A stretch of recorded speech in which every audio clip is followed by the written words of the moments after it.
Hello my fellow miner. Unfortunately time is against me today, so I will need to do this quickly. Today we'll have a look at dual mining in GMINER version 2.86. The specific change we're interested in is support TON dual mining on the RTX 3050 and the RTX 3080, 12 gigs. And of course also to see if there are any unexpected changes to performance on all the other cards. It seems like all the other teams have gone on vacation and it's only GMINER releasing new versions. Anyway, I know that you are very excited, so let's just jump into it. First up, the graphic card introduction.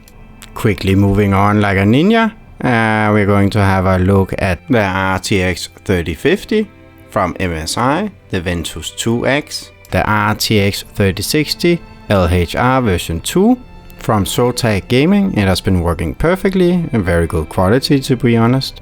The RTX 3060 Ti from Asus, their top series. No, that is actually the wrong picture. There, now we have the right one. The graphic card comes with 2 balls of steel in each fan. Military grade. Yes, a piano was dropped on my head as a kid, so I am legally excused. We also have the MSI Venture 3, which is also an RTX 3060 Ti rocking HYNIX Rev. But this time it's a revision 2, and that means it can actually clock up to 1700 in Windows or 3400 in HiveOS. This very nice card is super slim and super noisy. Then we have the RTX 3070 iChill 4X from Inno3D. It's actually surprisingly good. The quality is top notch. I have not changed anything. It's super cool actually. And then of course it comes with lots of RGBs that you cannot turn off via the software because the software part sucks. But it doesn't matter because more RGBs, more mega hash. Up next we have the RTX 3070 Ti from Zotac Gaming, also known as the DIY 3070 Ti because it drops thermal padding and comes with screws that have fallen out. I actually expected the quality to be on par with their RTX 3060. Oh boy was I wrong, what a pile of poop. And then we have the RTX 3080 LHR from Gigabyte, Vision Overclock Revision 2. It's actually quite good looking, but I wish you could get it in black brushed metal instead, even though it doesn't really matter because it's part of my mining rig and I never see it. The RTX 3080 12GB RAM edition from Gigabyte, the Gaming Overclock LHR Extreme. Okay, it's not actually called Extreme. Unfortunately, my RTX 3080 Ti is on vacation and will be back after repairs. If you haven't subscribed, Uncle Donkey would very much like you to hit subscribe and afterwards that bell notification. Yes, the bell, so you can get spammed even while you sit on the toilet. I mean, who doesn't want to get a random notification at random times around the clock? It is very nice. So remember to hit the bell notification and you will get unwanted messages all the time. Now let's move on and have a look at the overclock settings. First up is the RTX 3050. In HiveOS I locked the core clock at 1500 and set the memory clock to 2200. That is 1100 in Windows. If you are using Windows, simply create a batch file based upon what you see here. Now let's move on and have a look at the overclock settings for the RTX 3060 mining Ethereum and TONCOIN. In HiveOS I locked the core clock at 1552 and the memory clock to 2600, which is 1300 in Windows. If you're using Windows, simply create a batch file based upon what you see here. Now it's time to have a look at the RTX 3060 Ti with HYNIX memory revision 1. I locked the core clock at 1350 and the memory clock at 2000. That is 1000 in Windows. If you are using Windows, simply create a batch file based upon what you see here. And also, if you have seen these overclock settings before, then note that it's 100 memory clock lower in HiveOS and 50 lower in Windows than usually. Now it's time to have a look at the overclock settings for the RTX 3060 Ti HYNIX memory revision 2, mining Ethereum and TONCOIN. In HiveOS I locked the core clock to 1500 and set the memory clock to 3200, which is 1600 in Windows. If you are using Windows, simply create a batch file based upon what you see here. Let's move on and have a look at the overclock settings for the RTX 3070 mining Ethereum and TONCOIN. In HiveOS, I log the core clock at 11:25 and memory clock at 2600, which is 1300 in Windows. If you're using Windows, simply create a batch file based upon what you see here. The time has come to have a look at the overclock settings for the RTX 3070 Ti mining Ethereum and TONCOIN. In HiveOS, I log the core clock to 1050 and the memory clock to 2400, which is 1200 in Windows. If you're using Windows, simply create a batch file based upon what you see here. Let's have a look at the overclock settings for the RTX 3080 10 gigs mining Ethereum and TONCOIN.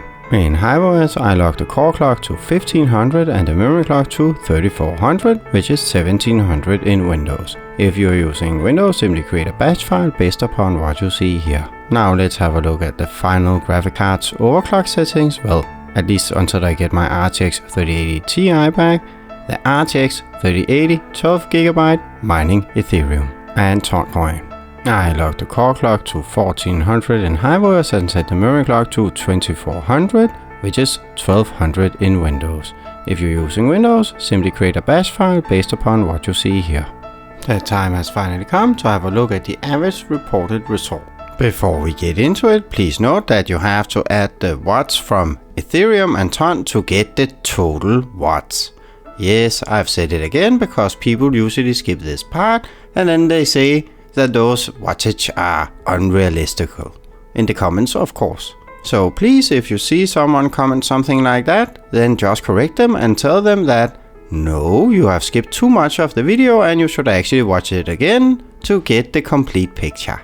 Now, first up, the fantastic RTX 3050. Ethereum, 17.3 MHz per second at 49.5 watts, which gives an efficiency of 0.349. TONCOIN, 723.9 MHz per second at 49.5 watts, which gives an efficiency of 14.624. And now the average reported results for the RTX 3060. Ethereum, 36.1 MHz per second at 67.5 watts, which gives an efficiency of 0.535. TONCOIN, 966.8 MHz per second at 67.5 watts, which gives an efficiency of 14.323. And now the average reported results for the RTX 3060 Ti HYNIX Rev1. Ethereum, 43.7 MHz per second at 79 watts, which gives an efficiency of 0.553. TONCOIN, 1200 MHz per second at 79 watts, which gives an efficiency of 15.190. Notice that it's not actually 1200 MHz per second, they're only reporting gigahash, and I have no idea if they have rounded down or up. And now it's time to have a look at the RTX 3060 Ti HYNIX Rev2. Ethereum, 47.5 MHz per second at 92 watts, which gives an efficiency of 0.516. TONCOIN, 1300 MHz per second at 92 watts, which gives an efficiency of 14.130. And now the average reported result for the RTX 3070. Ethereum, 44.6 MHz per second at 71.5 watts, which gives an efficiency of 0.624. TONCOIN, 1200 MHz per second at 71.5 watts, which gives an efficiency of 16.783. And now the one you have all been waiting for, the magnificent RTX 3060 Ti, which just happens to be the worst card I've ever had, the worst quality card ever. Thank you Zotac Gaming for making poop.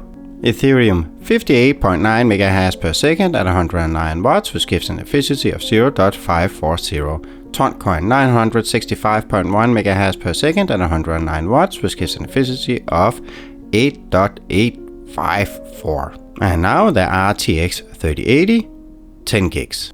Ethereum, 75.3 MHz per second at 155 watts, which gives an efficiency of 0.486. TONCOIN, 2500 MHz per second at 155 watts, which gives an efficiency of 16.129. And now the final card until I get my RTX 3080 Ti back, the RTX 3080 12 gigs.